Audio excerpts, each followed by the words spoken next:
That was a piece by a recently popularized composer, Florence Price. Mrs. Price was a black woman in the early 20th century whose music came to prominence in Chicago after winning a competition for new composition held by the Chicago Symphony Orchestra. But still, because of her skin color, her music was not widely performed in her time, and we're only now giving her the full recognition she deserves.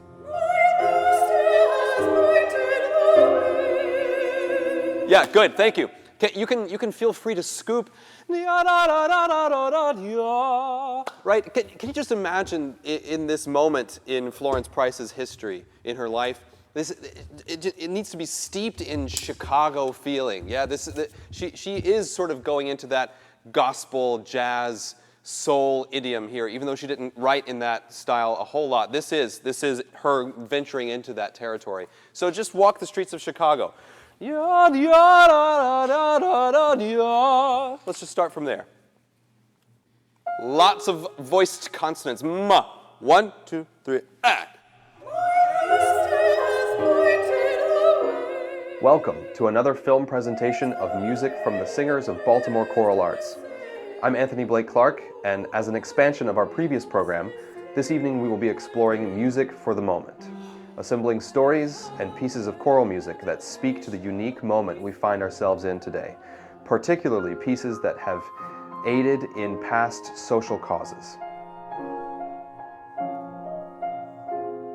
It's the autumn of 2020, and we are still in the midst of a global pandemic, so only a few of us can meet in person to make music together. Through physical distancing and other strict protocols, we come together to make this music come alive.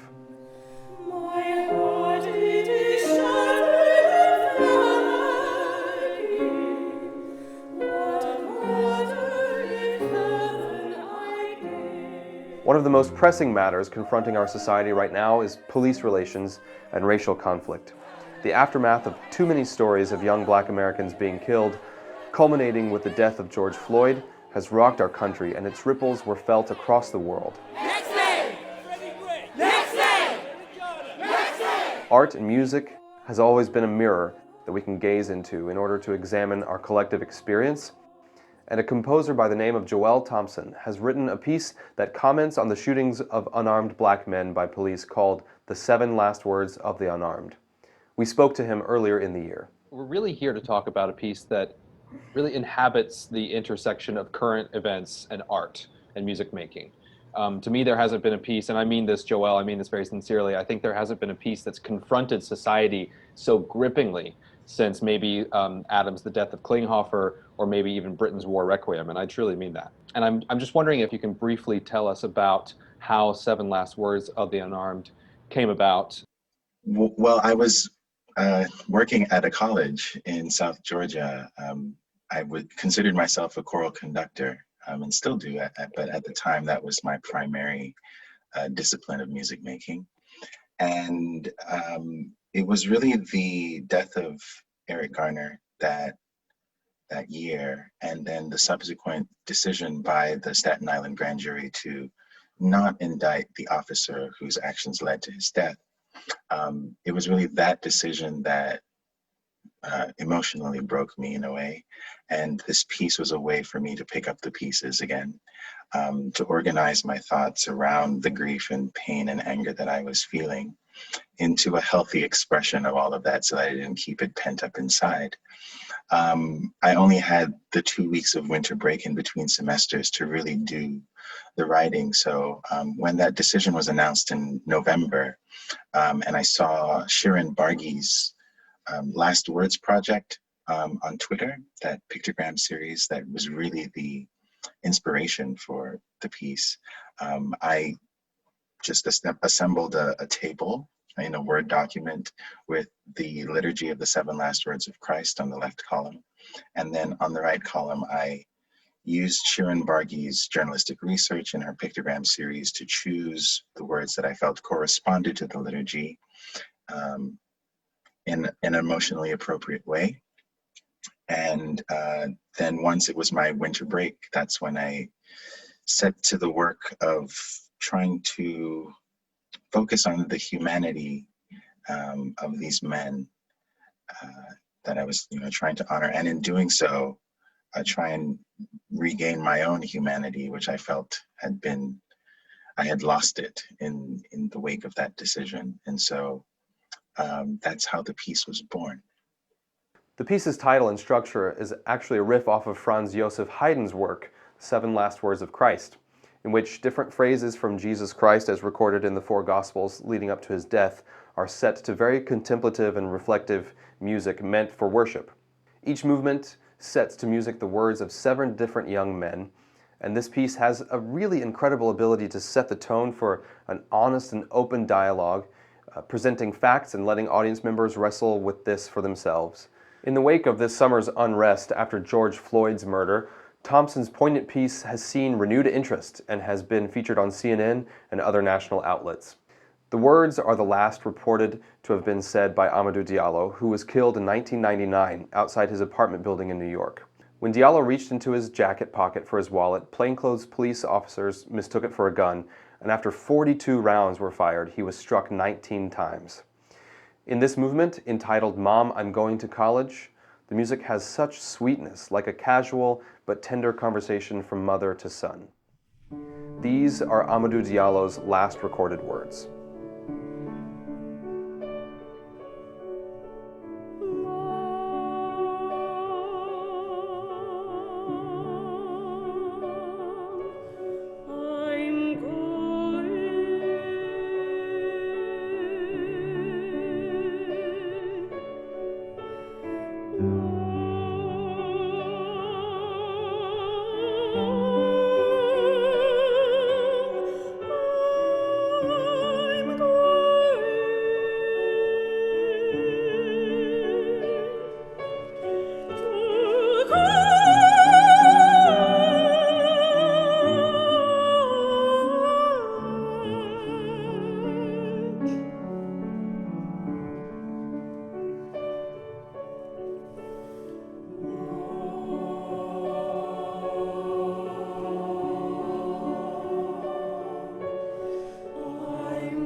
Baltimore Choral Arts Off the Grid is sponsored by William G. Baker Jr. Memorial Fund, creator of the Baker Artist Portfolios, bakerartist.org.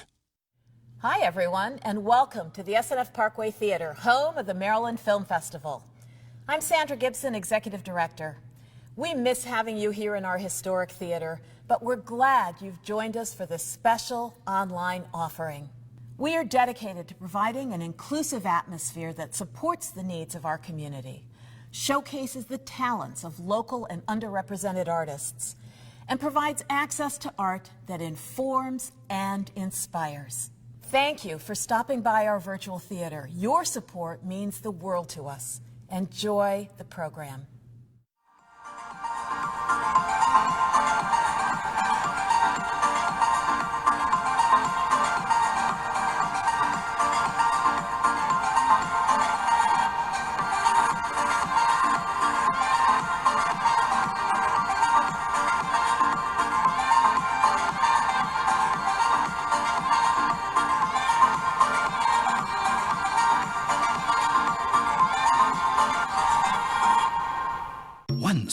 was a man whose home was either too hot or too cold. So he scheduled a home energy audit and found ways to improve comfort and save money. He made energy-saving upgrades and got valuable rebates too. Then he lived comfortably ever after.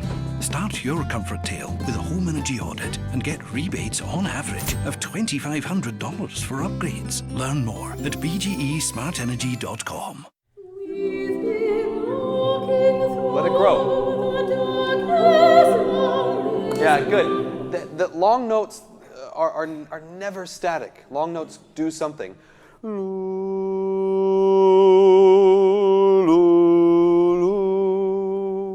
Or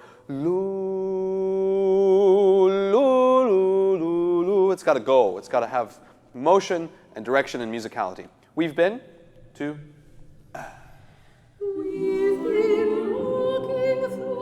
Many people will remember the murder of the student Matthew Shepard, a young gay man who was in Wyoming who was tied to a fence post, beaten and left to die alone.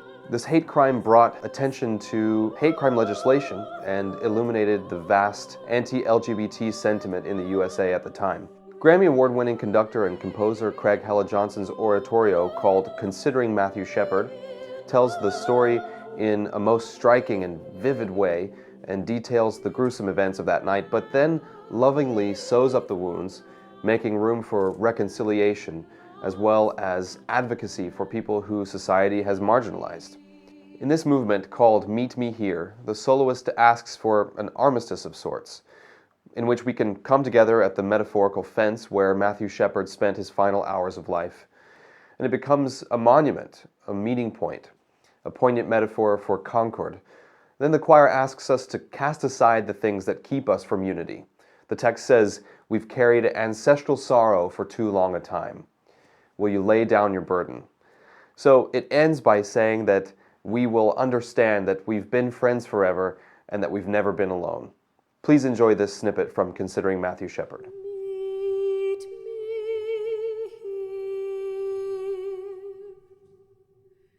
Won't you meet me here, where the old fence ends and the horizon begins?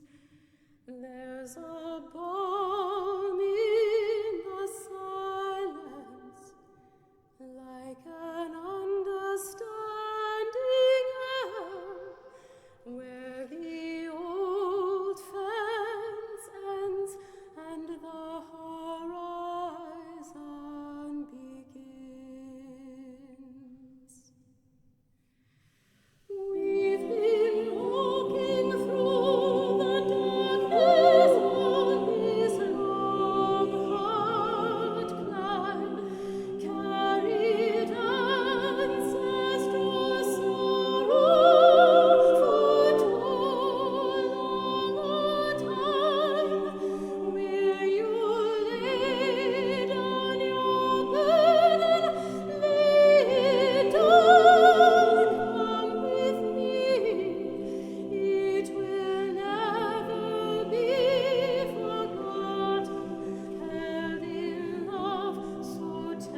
Baltimore Choral Arts Off the Grid is sponsored by William G. Baker Jr. Memorial Fund, creator of the Baker Artist Portfolios, bakerartist.org.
Intimate partner violence is something that crosses all racial and economic lines, affecting millions of adults and children. House of Ruth Maryland aims to end this domestic violence by offering programs for women, children, and the family, as well as the perpetrators.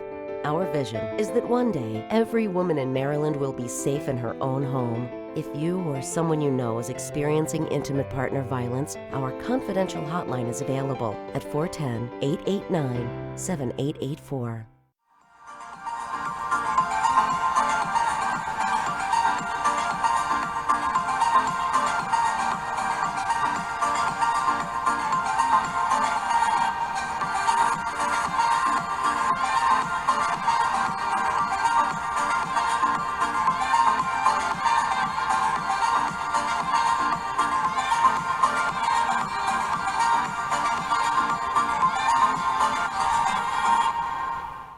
I'm Lynette Charles, Chief Meteorologist at WMAR2 News. I'd love to forecast this every day.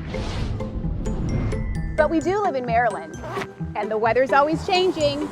So we want to make sure you're prepared for anything. That's why we have a team of meteorologists working together to bring you the most accurate forecast, only on WMAR2 News. Be sure to watch Chief Meteorologist Lynette Charles weekdays from 4:30 to 7 a.m. on Good Morning Maryland. Once, there was a woman who wanted to save energy and money. So, she scheduled a quick home energy checkup with BGE and had energy-saving items installed at no additional cost, like LEDs and a smart power strip. It only took about an hour, and she lived energy efficiently ever after. Schedule your checkup today at bgesmartenergy.com.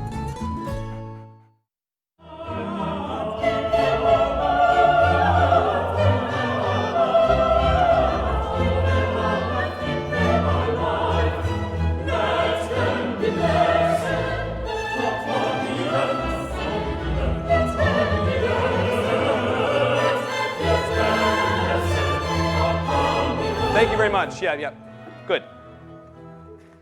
Measure 70, which we did not play, except for Leo. At 70 and at 58. 70 and 58. Those are sort of these big pillars of sound that disrupt the contrapuntal sort of interest. These are the real sort of angry cries. Comfort then, damn it. So those exist outside the tempo as well. Yum, yum. Dum, da dum, da dee dum, deem dum da, both times, okay? And then, sorry, yeah, really forte. Rum, dum, dee, yum, da dum. And if you have the figure bum, dee da da da dum, da da da da dum, everyone has that at some point. 8, 16, 16, 16, bum, dee da dum, dee da dum, dee da dum. Can you sort of make the 16ths exist for that real sort of contour forward motion, sort of double whammy. Dum dee da da da dum, dum dee da da da dum. So let's start at 58, please.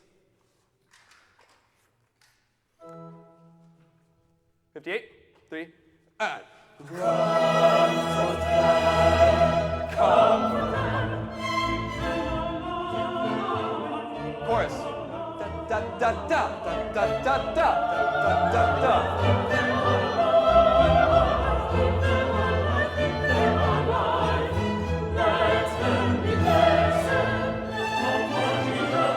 So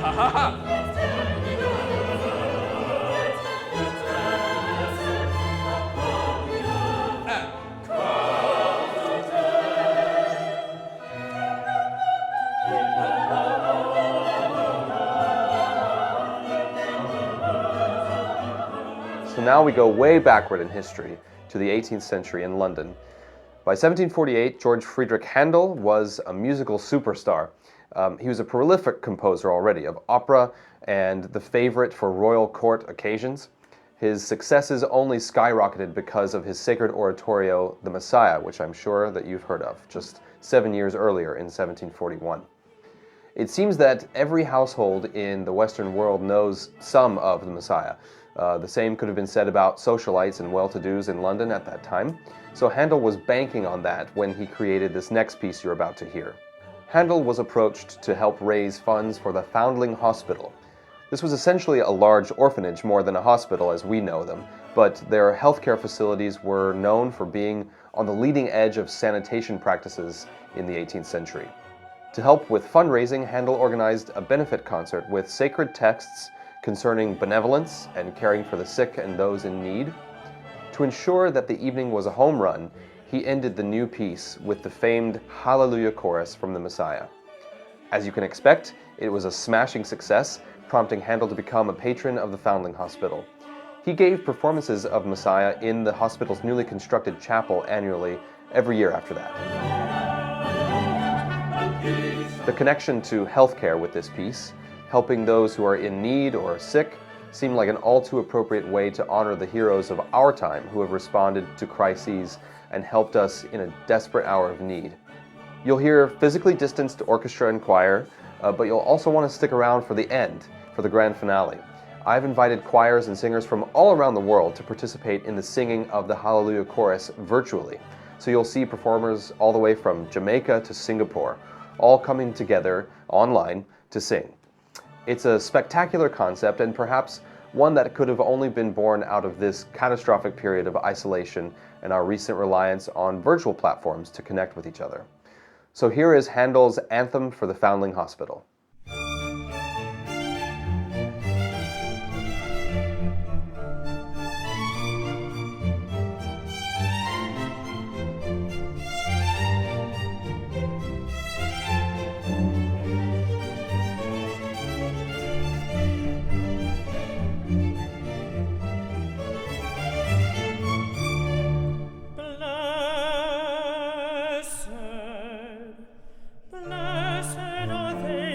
Considereth the poor and needy. The Lord will deliver them in time of trouble. The Lord preserve them and comfort them. The Lord preserve them. The Lord preserve them and comfort them. Blessed, blessed, blessed are they. Blessed, blessed are they that considereth the poor and the needy. The Lord will deliver them in time of trouble. The Lord preserve them. The Lord preserve them and comfort them.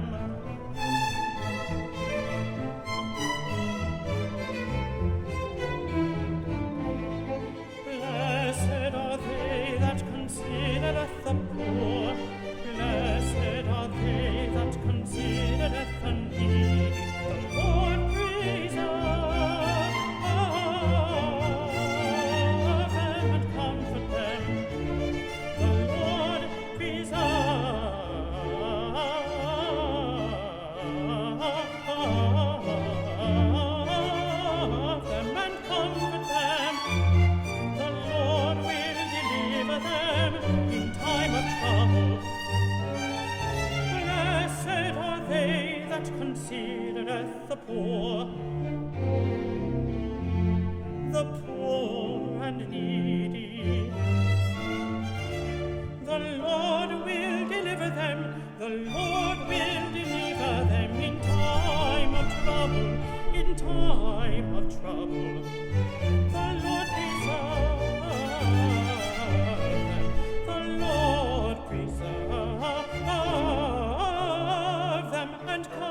Of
Baltimore Choral Arts Off the Grid is sponsored by William G. Baker Jr. Memorial Fund, creator of the Baker Artist Portfolios, bakerartist.org.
Intimate partner violence is something that crosses all racial and economic lines, affecting millions of adults and children. House of Ruth Maryland aims to end this domestic violence by offering programs for women, children, and the family, as well as the perpetrators.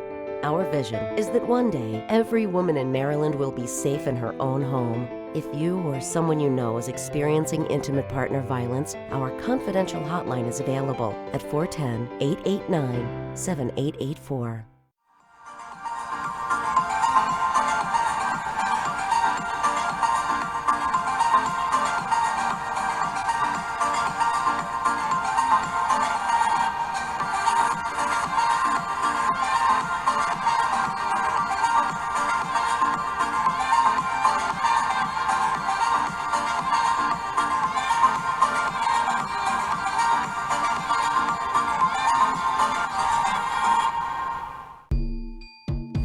Once, there was a woman who wanted to save energy and money. So, she scheduled a quick home energy checkup with BGE and had energy-saving items installed at no additional cost, like LEDs and a smart power strip. It only took about an hour, and she lived energy efficiently ever after. Schedule your checkup today at bgesmartenergy.com. Hello, I'm now coming to you from the Baltimore Basilica. I hope you're enjoying Baltimore Choral Arts Off the Grid Music for the Moment. Be sure to join us again for Christmas with Choral Arts. This year we continue our holiday tradition and celebrate 25 years of bringing you the joyful sounds of the season. Catch it Christmas Eve at 11:30 p.m. and again at noon on Christmas Day, right here on WMAR.